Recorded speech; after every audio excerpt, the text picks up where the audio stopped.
بسم اللہ الرحمن الرحیم رب اشرح لی صدری ویسر لی امری واحلل عقدۃ من لسانی یفقہوا قولی یا کاشف الکرب عن وجہ الحسین اکشف کرب بحق اخیک الحسین علیہ السلام یا مولاتی یا فاطمۃ الزہراء اغیثینی یا مولاتی یا فاطمۃ الزہراء اغیثینی یا مولاتی یا فاطمۃ الزہراء اغیثینی.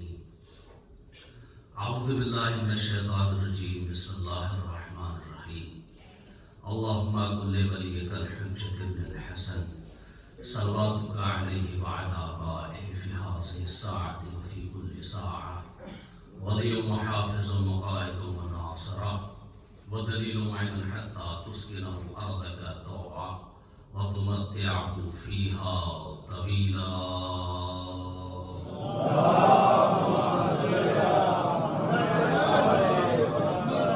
ثم الصلاة والسلام والتحية والإكرام على البشير النذير السراج المنير سيدنا ونبينا وشفيع ذنوبنا إن شاء الله أبي القاسم محمد.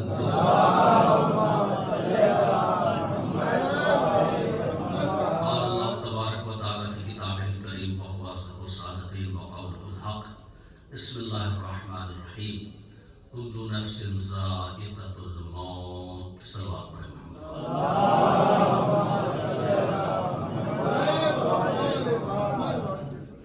کچھ عرض کرنے سے پہلے آپ طرف سے گزارش ہے مرتبہ سورۃ الحمد اور 3 مرتبہ سورۃ توحید کی قرأت فرما کر مرحوم جناب جعفر علی بابو ابن عباس علی کربلائی کی روح کو احسان فرما دیں.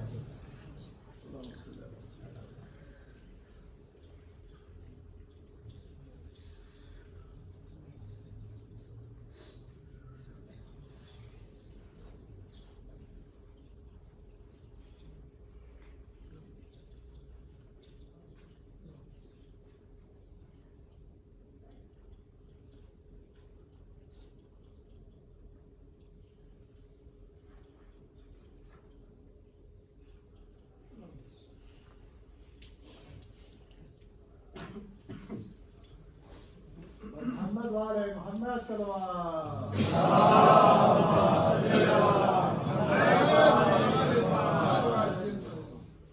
بزرگان محترم، برادران عزیز، مطاعم اسلامی، جیسا کہ آپ کے علم میں ہے کہ یہ مجلس اصال ثواب کی مجلس ہے، اسی کو ملحوظ خاطر رکھتے ہوئے میں نے قرآن مجید کی بہت ہی مشہور و معروف آیت کہ جو بچے کے بھی ذہن میں یہ آیت ذہن نشین ہے، کیونکہ بہت زیادہ آپ کا وقت نہیں لوں گا اس لیے کہ آپ کو پتہ ہے. سب سے پہلے تو آپ سے گزارش ہے کہ آپ لوگ دعا کریں گے کہ ہمارے والد صاحب کی طبیعت بہت زیادہ خراب ہے، اللہ ان کو جلد سے جلد شفائے کامل عاجل، اور پوری دنیا میں جتنے بھی بیمار ہیں بیمار کربلا کے صدقے انہیں جلد سے جلد شفائے کامل عاجل.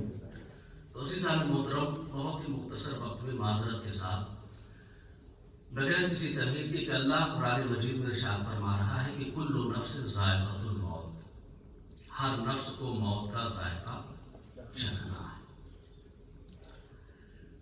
دیکھیں ویسے دنیا میں تو بہت سے موضوعات، بہت سے عنوانات ہیں، لیکن جب ہم کسی موضوع پر، کسی عنوان پر کوئی موضوع بیان کرنا چاہتے ہیں، موضوع بیان کرتے ہیں، کوئی عنوان بیان کرتے ہیں، مثلا توحید کا ذکر کرتے ہیں، نبوت کا ذکر کرتے ہیں، اللہ کی عدالت کا ذکر کرتے ہیں، امام کی امامت کا ذکر کرتے ہیں، تو کوئی نہ کوئی اس ذکر الہی کا انکار کرنے والا آپ کو نظر آ جائے گا. بہت سے لوگ ایسے بھی ملیں گے کہ اللہ کو اللہ نہیں مانتے، امام کو امام نہیں مانتے، اللہ کی توحید کا اقرار نہیں کرتے، اس کی نبوت کو اقرار نہیں کرتے. بہت سے لوگ آپ کو مل جائیں گے.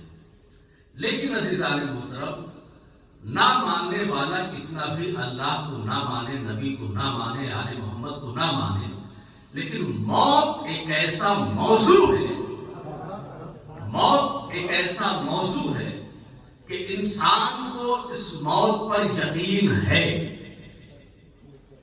کسی چیز پر انسان کو یقین ہو نہ ہو، مگر موت پر ہر انسان کو یقین ہے کہ موت آئے گی۔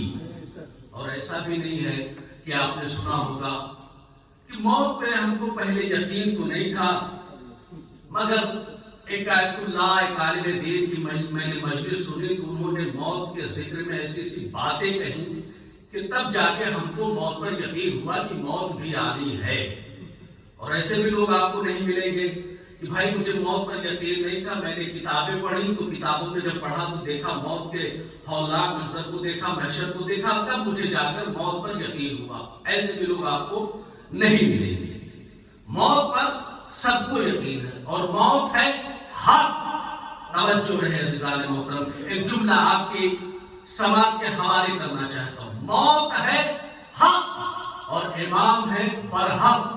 تو جہاں حق ہوگا وہاں علی ہوں گے، جہاں علی ہوں گے وہاں حق ہوگا۔ تو اگر پوری دنیا، پوری کائنات موت کو حق سمجھ رہی ہے تو وہ مانے کہ علی بھی امام برحق ہے۔ صلوات بھیجے محمد و آل محمد۔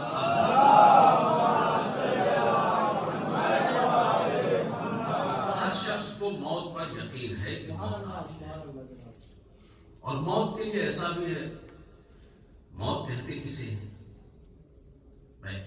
یہ جسم ہمارا، اس سے روح نفس اسرے سے پرواز کر گئی، ہم کو موت آ گئی۔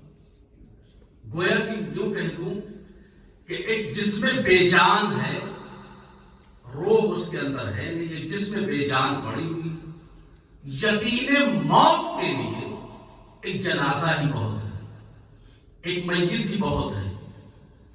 ایک جسم بے جان پڑی ہوئی ہے، آنکھ ہے بصارت نہیں ہے، کان ہے سماعت نہیں ہے، زبان ہے گویائی نہیں ہے، خون ہے روانی نہیں ہے، پیر ہے طاقت نہیں ہے، ہاتھ ہے حرکت نہیں ہے۔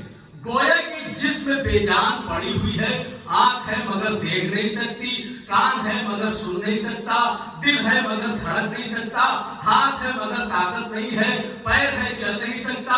گویا کہ یہ جو جسم ہے، جس کا ہے وہ نہیں ہے، اسی کا نام موت ہے۔ درود بھیجے محمد و آل محمد پر۔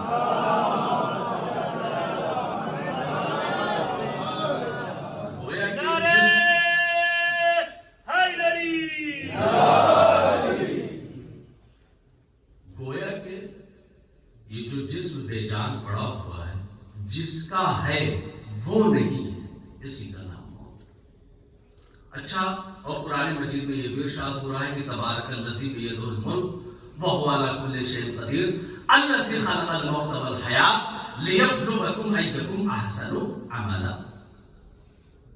بابرکت وہ ذات ہے اللہ، مبارک ذات وہ اللہ کہ جس کے ہاتھ میں ملک ہے، ہر شے پر وہ قادر ہے۔ لیبلوکم ایکم احسن عملا، اور وہ دیکھنا چاہتا ہے تم میں حسن عمل کرنے والے کی۔ کثرت عمل کا ذکر نہیں ہے، حسن عمل کا ذکر ہے۔ کثرت عمل آپ کو بہت سے مل جائیں گے، احسن عمل کم ملے گا۔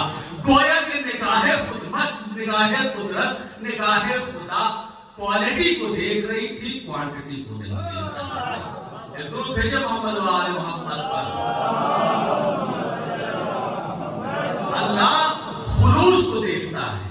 الاعمال بالنیات، نیت کا دار و مدار، اعمال کا دار و مدار نیت پر ڈیپینڈ کرتا ہے۔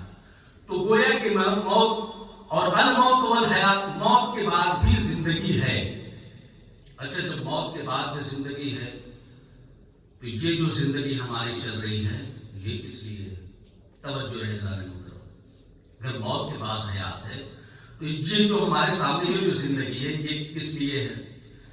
یہ زندگی ہماری امتحان گاہ ہے، تاکہ موت کے بعد والی زندگی کے لیے ہم اپنے کچھ اچھے اعمال ایسے کریں کہ موت کے بعد جو ہمیں زندگی ملے، ہم کو سوچنا رہے گا کہ ہم کو جنت میں رہنا ہے کہ جہنم میں رہنا ہے۔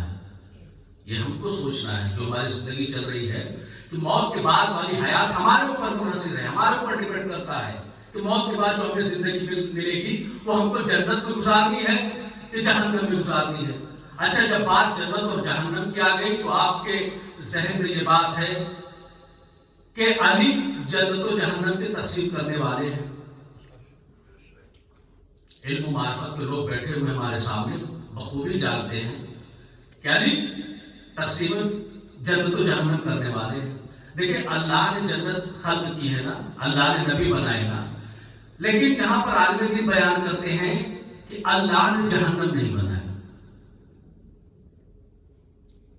مجمع بڑا سکوت کی منزل میں ہے, اور سکوت کی منزل میں کیوں نہ ہو, ایک تو ہے موت کا ذکر, اور دوسری بات ایسی میں نے کہہ دی کہ اللہ نے جنت کو بنایا ہے, جہنم کو نہیں. حالانکہ ہم بچپن سے سنتے آ رہے ہیں کہ اللہ نے جنت کو بھی بنایا ہے, اللہ نے جہنم کو بھی بنایا. دیکھیں بات ابھی سمجھ میں آ جائے گی, توجہ رہے, آپ کی توجہ برقرار رہے. دیکھیں اللہ نے جنت بنائی, جہنم نہیں بنائی. اس کی دلیل کیا ہے؟ حدیث قدسی آپ کو یاد ہے, کیا کہا اللہ نے؟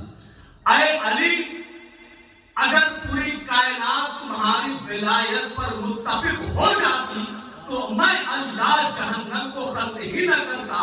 پتا چلا اللہ نے جو جہنم کو خلق کیا ہے وہ بنایا نہیں, بلکہ دشمنان علی نے بنوایا ہے. ثواب بھیجے محمد آل محمد.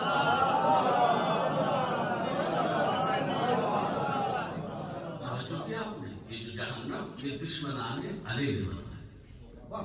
تو ہر نفس کو موت کا ذائقہ چکھنا ہے, اور موت کے بعد حیات کیا ہے, موت کے بعد والی جو زندگی ہم کو کیسے گزارنی ہے. دیکھیں اسلام نے ہر طریقے ہمیں بتائے ہیں زندگی گزارنے کے. مثلا اللہ نے آنکھ دی ہے, جو دل کہے وہ نہ دیکھو بلکہ جو خدا کہے وہ دیکھو. اللہ نے ہاتھ دیا ہے, جو دل کہے وہاں ہاتھ نہ بڑھاؤ, جو خدا کہے اچھے کام کے لیے ہاتھ بڑھاؤ. گویا کہ ساری باتوں کو چھوڑ کے یوں کہہ دو کہ جو دل چاہتا ہے اس کو دل میں نہ بٹھاؤ, جو اللہ چاہتا ہے اس کو دل میں بٹھاؤ. جو دل چاہتا ہے اس کو دل میں نہ بٹھاؤ, بلکہ جو اللہ چاہتا ہے اس کو دل میں بٹھاؤ. اور خدا کی قسم ہمیں سلام کرنا چاہیے اپنے والدین کی خدمت میں, عرض کر اپنے والدین کے حق میں دعا کرنا چاہیے کہ ہمیں ایسا مذہب ملا, ہمیں ایسا مذہب ملا, ہمیں ایسی تربیت ملی کہ جہاں ولایت علی کی لوریاں سنائی دیتی ہیں. ہمیں ایسی آغوش میں ہمیں شکر ادا کرنا چاہیے اپنے پروردگار عالم کا. اور حقیقت ہے عزیزان محترم کہ والدین کی عظمت کوئی نہیں بیان کر سکتا. اللہ نے اپنے بعد دیکھیے سب سے زیادہ بیٹے سے محبت ماں کرتی ہے نا, لیکن ماں سے 70 گنا زیادہ اللہ اپنے بندوں سے محبت کرتا ہے. اور اللہ ہی نے قرآن میں ارشاد فرمایا کہ ہر نفس کو موت کا ذائقہ چکھنا ہے. اچھا موت کے بعد کی زندگی جو ہے گزارنی ہے, ہمیں کیسے گزارنی ہے؟ پہلے اس زندگی کے بارے میں مظاہرہ کر لیں کہ ہم کو یہ زندگی کیسے گزارنی ہے. جب بھی دنیا نے در آل محمد کو چھوڑ کر بھکاریوں کے دروں کو آزمانے کی کوشش کی, وہ دنیا میں بھی ذلیل ہوا, آخرت میں بھی ذلیل ہوا. لیکن جس نے بھی در آل محمد سے اپنے کو تمسک رکھا وہ کبھی ذلیل نہیں ہوا. دنیا نے بہت ذلیل کرنے کی کوشش کی مگر ذلیل نہیں کر پائے, اس لیے کہ وہ تعز من تشاء و تذل من تشاء. اللہ جسے عزت دینا چاہتا ہے اسے پوری کائنات مل کر ذلیل نہیں کر سکتی, اور اللہ جسے ذلیل کرنا چاہتا ہے پوری کائنات مل کر اسے عزت نہیں دے سکتی. فرعون کے زمانے میں فرعون کے سارے لوگ نے, جتنے لوگ بھی تھے سارے کے سارے لوگ فرعون کو اپنا خدا مان رہے تھے, مگر اللہ کی عدالت پر کچھ فرق نہیں آیا. فرعون بھی وہ کام کرتا تھا, کونے میں جاتا تھا اور اپنے ہاتھ تک اٹھاتا تھا اور کہتا تھا بارے لہا رب حقیقی تو ہے, میں تو بن بیٹھا خدا ہوں. ایک گروپ بھیجے محمد والے محمد.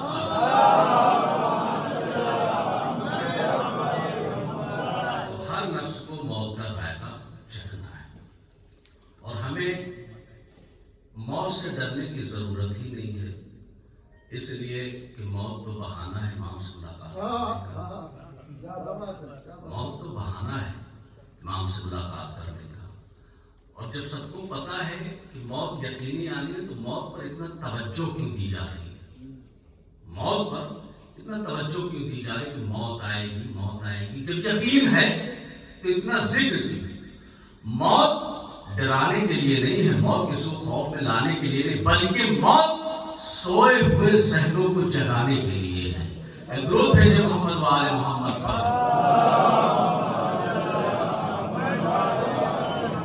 الموت قبل حیات لیبلوکم ایکم احسن عملا، کہ ہم دیکھنا چاہتے ہیں تم میں سب سے بہترین عمل کرنے والا کون ہے، حسن عمل کرنے والا کون ہے. تو موت کے بعد حیات کی صحیح مثال، صحیح دلیل ہمیں کربلا سے ملی. بھائی سارے اصحاب موت کے بعد حیات ہی تو دیکھ رہے تھے، کوئی اٹھ کے جا نہیں رہا تھا، کوئی اٹھ کر جا نہیں رہا تھا. موت کے بعد حیات، اور موت کے بعد اگر ہم کو حیات رکھنی ہے، زندگی گزارنی ہے، تو آپ کو پتا ہے social network, social activity دکھائیں، کسی غریب کی مدد کریں. جب آپ کسی غریب کی مدد کر دیں گے اور وہ اس عالم پہ آپ اس کی مدد کریں، جب اس کے پاس کچھ نہ ہو اور آپ کے پاس الحمدللہ اللہ نے دولت دی ہے، کسی غریب کی بچی کی اگر آپ نے شادی کرا دی، شادی ہو گئی، تو اس کے والدین، اس کی ماں اور اس کے باپ یہی تو کہیں گے کہ شکر کرو کہ ایک بندے خدا تھا کہ جس کی وجہ سے تمہاری شادی ہو گئی. گویا کہ اس نے تو اپنا کام کر لیا، اس نے تو اپنا کام کر لیا. موت کے بعد والی حیات اس نے اختیار کر لی. اور یہی طرز عمل بھی رکھنا چاہیے ہم کو کہ موت کے بعد کی جو زندگی ہے، ہمیں اللہ کو نہیں بھولنا چاہیے، نہ اللہ والوں کو بھولنا چاہیے، نہ اللہ والوں کی بھولنا چاہیے. اس لیے کہ آل محمد نے دیکھیں موت ہے لفظ تیر موت کے، دیکھیں بات اشارے میں آ گئی، تو آخری بات اس کے بعد مسائل مجلس تمام ہے لفظ موت کے 3 تو زندگی کے 5. اب اس 3 کو اگر آپ دیکھیں، آپ کا اشارہ پہنچ جائے تو آپ کے ذہنوں کو ہمارا سلام کہ موت میں لفظ کتنے ہوتے ہیں؟ 3 ہی ہوتے ہیں. موت میں لفظ کتنے ہوتے ہیں؟ 3 ہی ہوتے ہیں. ہے لفظ موت، ہے لفظ 3 موت کے تو زندگی کے 5. اسی میں اگر آپ خلاصہ کر لیں، اپنے ذہنوں کو عروج پر لے جائیں، تو یہیں سے آپ موت کی پوری تفصیل بیان کر سکتے ہیں اور خود اپنے ذہن میں ذہن نشین کر سکتے ہیں کہ ہے لفظ 3 موت کے تو زندگی کے 5. گویا کہ موت 3 ہی میں ہے، زندگی 5 ہی میں ہے. ایک درود ہے جب محمد و آل محمد.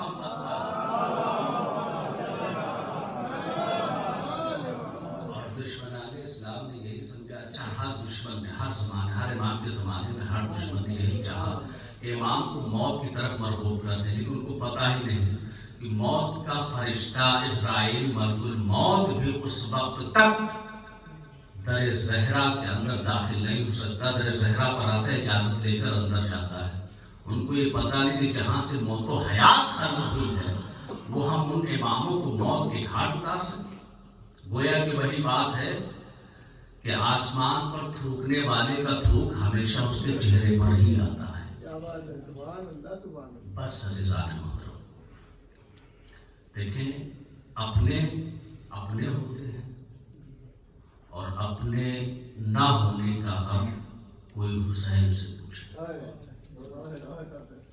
مجلس اظہار ثواب ہے، بیٹا موجود ہے، عزیز و اقارب موجود ہیں، بھائی موجود ہیں، لیکن عزادارو کتنا بھی بڑا غم ہمارے سامنے آ جائے،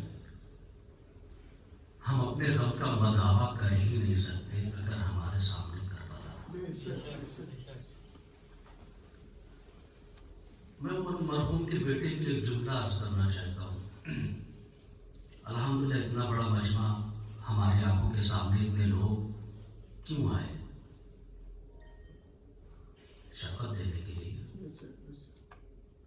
گھبراؤ نہیں، ہم لوگ آپ کے ساتھ ہیں. موت تو آنی ہے، لیکن پردیس ایک ایسا پردیس ہوتا ہے کہ انسان کو قلق ہو جاتا ہے جب کسی کا باپ وطن میں مر جائے، بیٹا یہاں موجود ہے. اللہ ہم سب کے والدین کا سایہ ہمارے سروں پر باقی رکھے. جن کے والدین گزر گئے ہیں، اللہ ان کے قبر پر رحمت کے واسطہ نزول فرمائے. دیکھیں باپ کا سایہ جو تھے کہ ماں اور باپ، ایک رواج نکل آیا کہ ماں کی ممتا بے شک ہے، ماں کی ممتا، لیکن عزاداروں باپ کی محبت بھی بڑی درد کی محبت ہوتی ہے.